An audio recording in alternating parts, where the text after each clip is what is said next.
being the guy that was in the field, I'm looking at this thing like, that's not going to happen. But now I'm trying to design it, and I'm like, how can I make it happen? And I think that's a really good thing I try to focus on, is how can I make that happen, knowing what I know. Welcome to the Fine Homebuilding Pro Talk podcast, our regular discussion with building industry professionals. This is Fine Homebuilding Contributor and Production Manager at TDS Custom Construction, Ian Schwandt. Today I'm joined by carpenter and architecture student, Phillip Schladweiler. You can find the Fine Homebuilding Pro Talk podcast and the original Fine Homebuilding podcast at finehomebuilding.com/podcast. You can leave feedback and ask questions there too. Phillip, it's great to have you on. You and I have been, social media, Instagram friends for a while. So it's kind of cool to talk to you without that bit of technology. Yeah, absolutely. I was just telling your producer that, actually. We haven't really talked face to face or over the phone or everything. It's just been Instagram, which is odd, but it works. Yeah, that seems very like modern day communication thing, right? Like, yeah, by searching out and finding interesting people that you have questions for, and making connections with them through the social media. Absolutely. So you have a very non-traditional background for a tradesperson. Can you give us an overview of how you got to where you are today? You've done a lot of different stuff. Yeah. Let me say, I was in the military for 8 years as a forward observer. I was deployed twice to Iraq. Unfortunately, I got injured the last deployment. So right after being medically discharged, I went into the traditional college route. Got a Bachelor of Fine Arts in photography and a Bachelor of Arts in psychology. I wanted to continue to further my education. So I went to, I think it was UW Stout for industrial organizational psychology, and realized that wow, that's a major. Yeah, it really was. It's a lot to say too, right?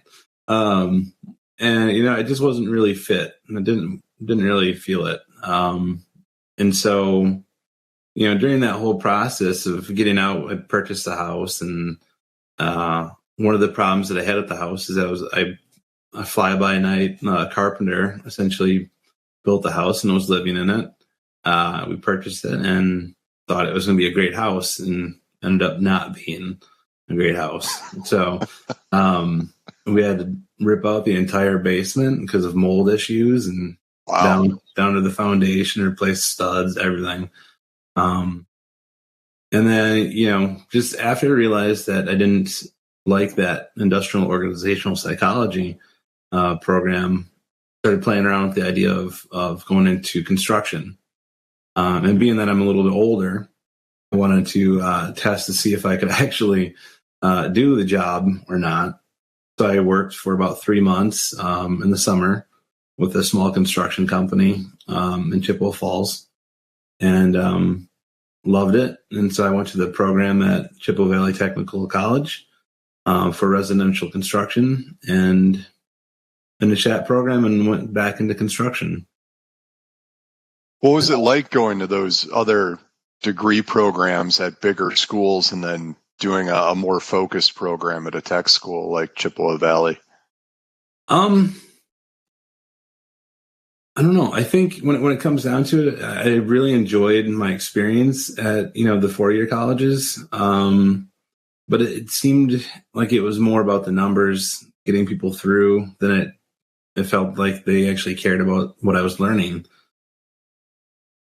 I can't say that about the fine arts program, because it's such a in-depth program, really hands-on. You have to, really be in there and really put your all into it. And the teachers are right there with you too. But the other programs, not so much. So what kind of things did you do at the Chippewa Valley program? Did you guys have a shop where you did any field work at the school? I'm guessing you had some type of in-classroom instruction as well, right? Yep, we went through in class instruction. We learned how to do not takeaways, the load scheduling, all that stuff, how to figure out calculations for the roof, pitch, and span runs, all that kind of stuff. Mechanical systems. We didn't really get into the electrical a lot in class, but we did have a shop where it introduced students who have not had a lot of tool experience to tools, the table saws, and in that shop we actually built in groups a small shed for use at CBTC's. I think it's their gas and propane program, so they could use that shed or those sheds. But also with the program, we actually built a house. So we have some local contractors in the area that work with CBTC and provide us the space and I guess the contract to actually build homes for them once a year. Was that part of a larger community service program, or was that more of an outreach between the college and a contractor? I think it's just outreach between the college and a local contractor. Were a lot of your instructors people who had careers in the field and then retired or worked their way out and became teachers? Yeah, absolutely. The in-class teacher he was a contractor pretty much his entire life. Decided to go into teaching that portion of it, and then the on-site or the lab professor is, I think he actually worked at a lumber mill and did design work, and then did the building part of it too, and then went into the program to teach. That had to be pretty cool to be around people who had been through different parts of a career path in the field, and then the things that they can bring you as an instructor. Was there any particular part of like the classroom instruction that you really enjoyed? Contrary to what people would say, I really enjoyed the math part of the the class. I know it's weird. Most people wouldn't say that, but I really did enjoy the math of figuring everything out, trying to lay all these equations out for load calcs and all that. I really enjoyed that part of it. Thinking back to my apprenticeship, which was structured pretty similarly to a tech college program, the part that I really enjoyed was the math as well. And I remember the first time one of our instructors talked about how with the right math, you could cut the entire roof of a house, down on the ground and then just send it up. And I was like, man, I gotta be able to do that. That's really cool. So from an early point in my time during a program like that, I was really geared toward the math as well. Yeah, oddly enough, that was one of my instructors' pitches, that he would be the guy on the ground cutting the lumber, and after the first calculation or first numbers they gave him, then he knew exactly what else needed to be up, and so he would just start cutting and then hand it up without them yelling out numbers or anything. And that to me was impressive, because having tried that, it takes a bit. What was it like to go and work for a small builder after getting out of that program? It wasn't too bad, considering I had worked with them for the 3 months prior to joining that program. So I went back to the same builder. So, it might be a little bit more intimidating to finish a program and then just go into a place that you don't know. But for me, it was nice going back to the small builder, and knowing his style of building and how precise he wants things and how exact he wants things. It was a good fit. It really was. Was there any difference in how you operated as someone on the crew pre and post your having gone to the course? Is there anything about the course that really opened your eyes to being a better person on the crew? Yeah, absolutely. I definitely knew. I'm trying to formulate the words for this one, but I think it definitely aided in the process, understanding the process of what is next. So, along the way, like in the summer, before I joined, and then after that, I started noticing that the individuals that had, little to no experience in the construction field would get on the sites, and would have to be told the next thing or the next two things in order to stay on task. Whereas someone who goes through a program like I did, they already know what's coming. So it's easier to prep things, and, the whole job site just runs smoothly that way. When you talk about process, you're talking about things like knowing that after the walls are framed, you got a lot of drywall blocking to do. You've got a lot of fire blocking, those sorts of busy work things that somebody lower on the crew totem pole can just jump on and instinctively know about. Yes. Yep. Absolutely.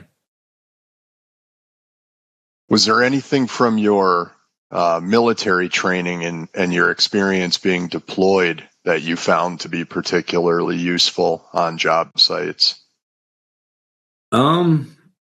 Yeah, I think it's just the initiative, just being there. I mean, that's probably about 100% of the job. Mentally, is just being there. You can't show up to the job site inebriated or coming off of being inebriated. It makes it really difficult to do this kind of job when you're not 100% there. And that includes, showing up. If we start work at 7:30, be there at 7 to get things set up. It's not going to hurt. You might not get paid for that extra 30 minutes, or, be there 10 minutes early to get things set up, depending on what you have to get ready. I mean, that helps out quite a bit, and it's appreciated. Yeah. Yeah, it shows that initiative, and I like the way you put it, of the being present and being mentally ready to work when you show up is such a huge kind of intangible that somebody on a crew can have. Yep. So you've been looking at going back to school again and doing some architectural design work. Can you tell us about where your interest in architectural design came from? Yeah, I'm actually at CBTC again because they have an architectural structural design program. I was at ASU for a master's in architecture. It just didn't pan out for me again. It was a fit thing. I like more hands-on, smaller classes, more individual help from professors, and that I guess that camaraderie too with the classmates that you're actually there with. But I think I was drawn to it because at the job site, I would find myself always asking, why are we doing this wall this way? And why is this house called a custom house when it looks like the house next door? I just, it was just mind boggling to me. Then I got exposed to the certain things that ASU was teaching, which was, the site development, and so many places clear cut like the entire site. And that's not always necessary to maintain that, that site and the old tree and the old growth and all that kind of stuff.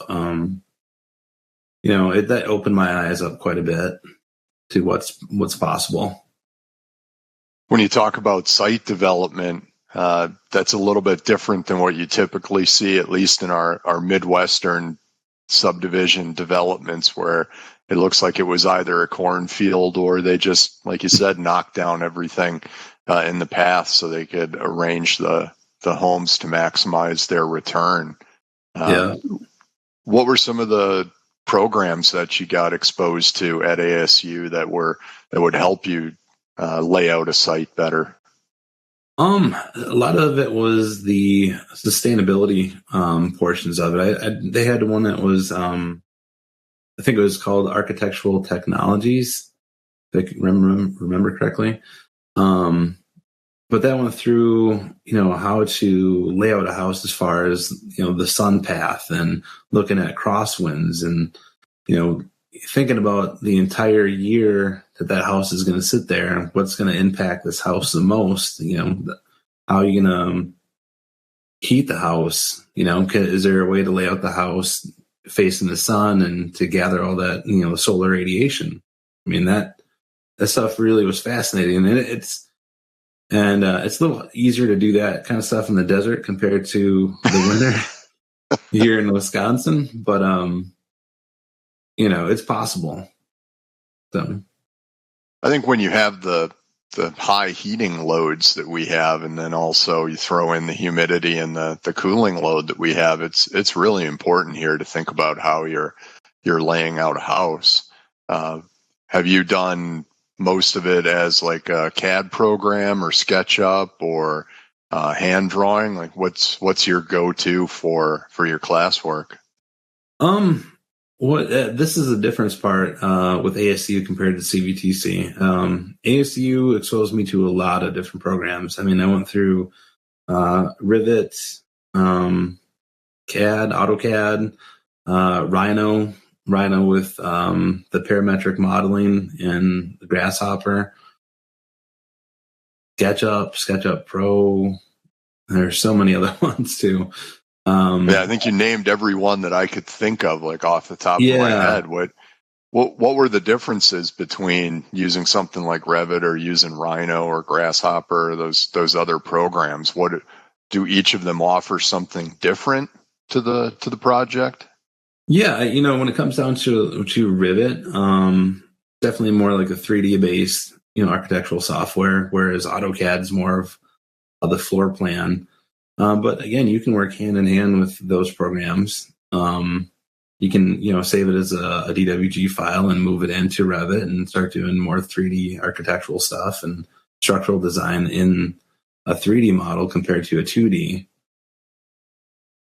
Same thing with the Rhino program. You can save it as a DWG file and move that in there into Revit and, work with that. But, at CVTC, we're working with mostly CAD, and then we're going to start in with the Revit. So we're getting more hands-on with a couple programs compared to having just a slew of different programs. As part of your classwork, are you just kind of doing assignment work through classes, or do they have any outreach stuff with local design companies or other architects that you're involved in? Right now, it's the first semester we're just doing basic assignment work.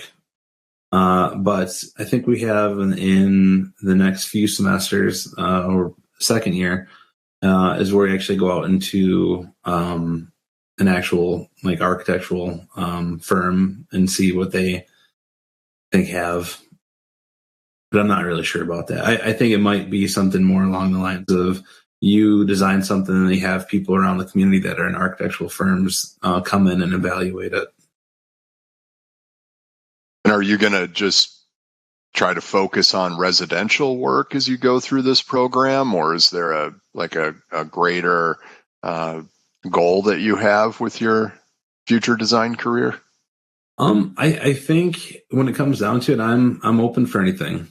I mean, I hate to stifle myself and say that I'm not willing to do, commercial work, because I think there's something very, very beautiful with, commercial work as well as residential. It depends on how you look at it and what you have to work with.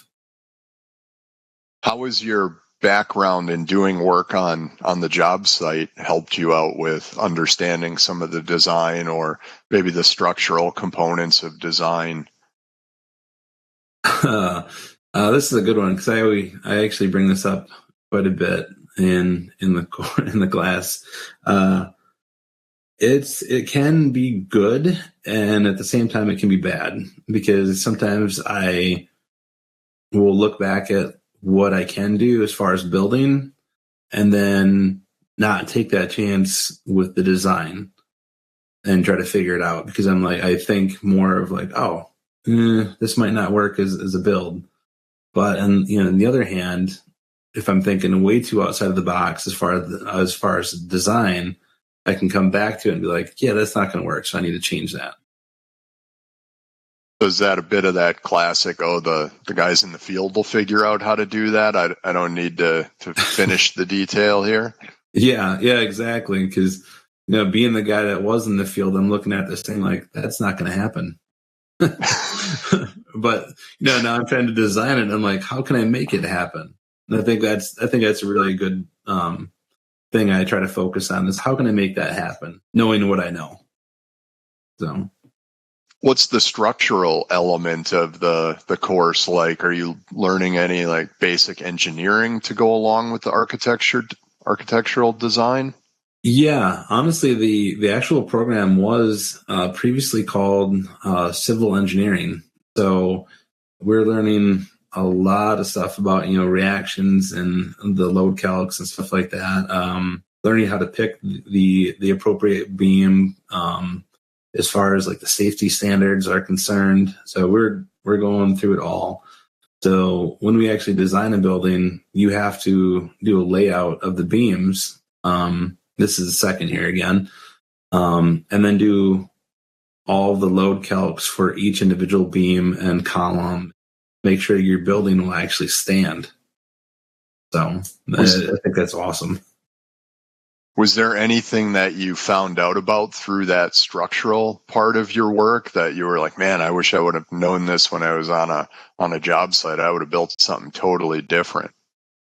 I can't say that I did, just because I wasn't the higher man on the totem pole right. At the smaller crew. So, but looking back at the things I did in my own house, I know there's a couple walls right now that I probably shouldn't have moved. They might be accounting for some of the cracking I'm hearing at night, and I'm like, oh man, maybe I should take that down and redo it. But we'll see when I have more time. Yeah. Throughout your whole life, you've experienced so many different learning environments with the military and different schools. What do you see as things that established tradespeople can do to better train the people on our crews? And is there any specific training or teaching methods that you've encountered through all of this different varied work experience that you think is a good fit for the construction industry? I think it's, when it comes down to it, it's gonna be left up to the individual contractor or company. But I found if that company or the foreman, whoever's involved in direct communication with the individuals that are working on the site, is that maybe take 30 minutes out of the day to learn something new.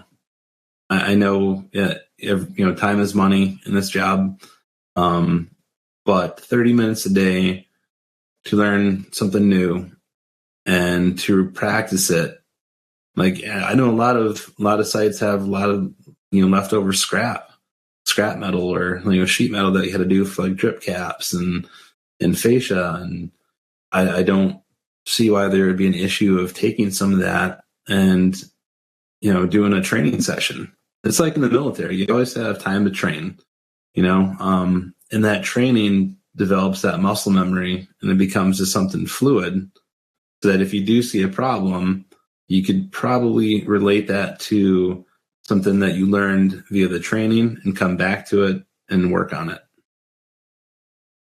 Yeah, I think that's a really important part of continuing the development of people's skills is, no matter how long you've been doing it, there's still something new to learn. So having that mindset of taking that time every day, because I see so many ads on Indeed and other places where people advertise for open positions, and they're all looking for experienced carpenters or experienced laborers. And I wonder, where do people think these experienced individuals are going to come from? Somebody has to give them those opportunities like you're talking about to learn something new.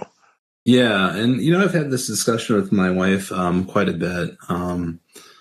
And sometimes you wonder if they don't, I hate saying this, but if they don't want to teach them all the things that they know because they're worried that if they know too much, they might leave and start their own company or just leave to a competitor. But I mean, that's just not if you make an environment where individuals are able to learn and flourish, I think that you'll find more often than not, they're going to want to stay with you.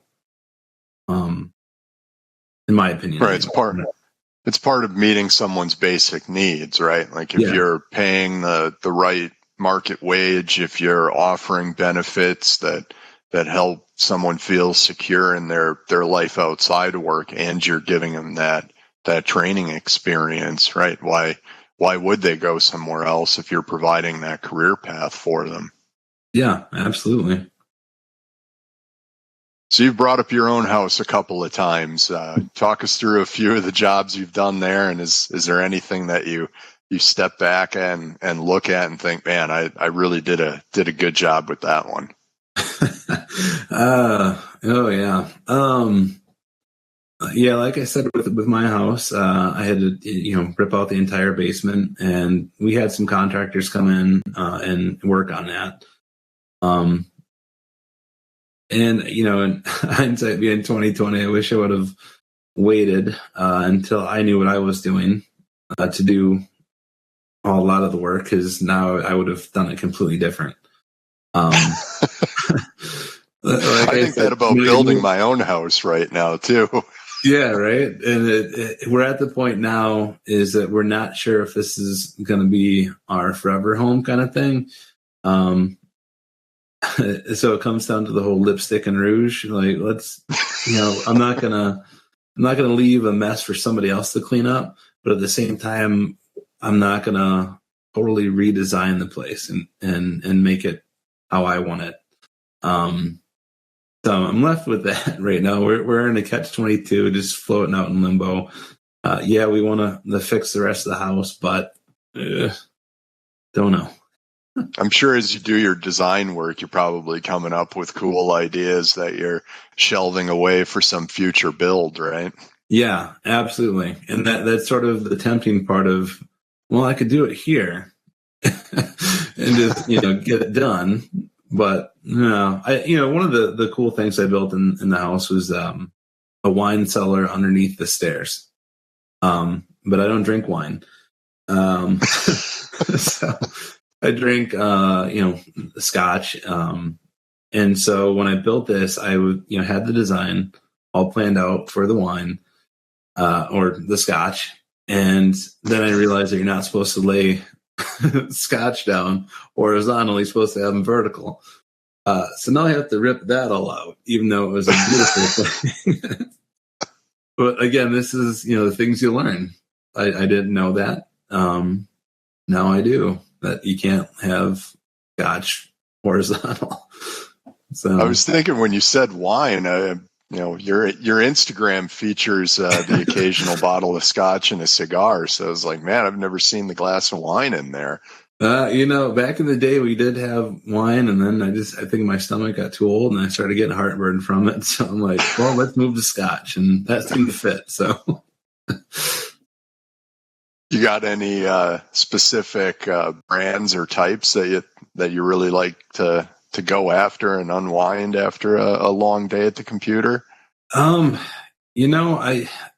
turned into more of a collector. I don't really drink as much. That's probably a good thing.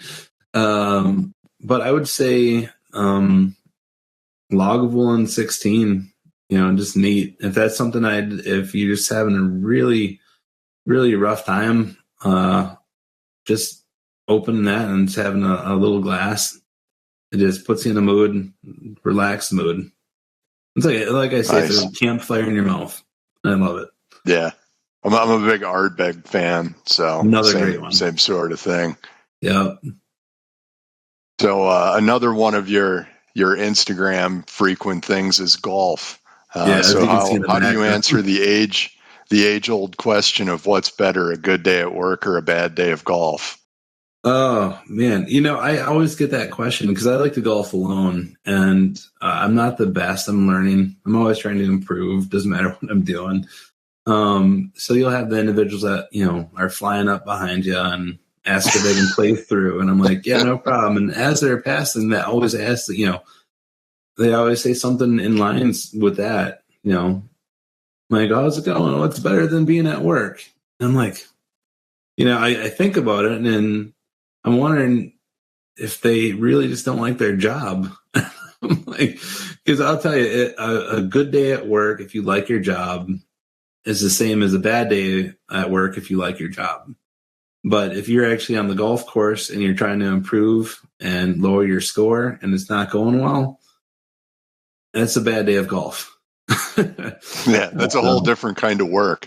It is. I mean, that's, you can be mad at a design that's not working out. Certain things, like if, the computer just crashes on you for whatever reason. But when you're on the golf course, it's you, you're fighting against yourself. You're fighting against your natural instincts to swing this way or that way. And sometimes it works, sometimes it doesn't. And a lot of times you can't figure out why it didn't. And that's really frustrating. It's interesting that you say you like to play golf alone, because any time that I've ever played golf alone, I've really thought it felt like trying to do carpentry work by yourself, where sometimes you kind of wish you had somebody there with you. Sometimes you're glad that nobody's watching you do this and seeing what you got to do to get the job done. Yeah, I mean it's one of those things. It's a way to to relax and unwind. If you get out there early in the mornings, well, there's no one out there. Just beautiful, just walking around doing 18 holes, and no one's out there until about 9 o'clock. So you don't really have too much to worry about. Well, it's been great having you on, Phillip. Is there anything else that you want to say to our audience before we go? Yeah, actually, anyone that's interested in joining the trades, just give it a shot. If you're trying to figure out if this is something that you can do, I would say go talk to a local contractor. More than likely, they're looking for work, even if it's the tiniest stuff. And don't think, if you're sweeping the floors, that it's demeaning. That's always a starting point. Just get out there and try it. If it suits you, awesome. Stick with it. You're going to get a lot from it. That's great stuff, Phillip. Unfortunately, that's all the time we have for today. Thanks for joining us today, and thanks to all of you for listening. Please remember to send us your comments, questions, and suggestions to fhbpodcast@taunton.com. And please like, comment, or review us wherever you're listening. It helps other folks find the podcast. Stay safe, everybody. Thanks again for listening.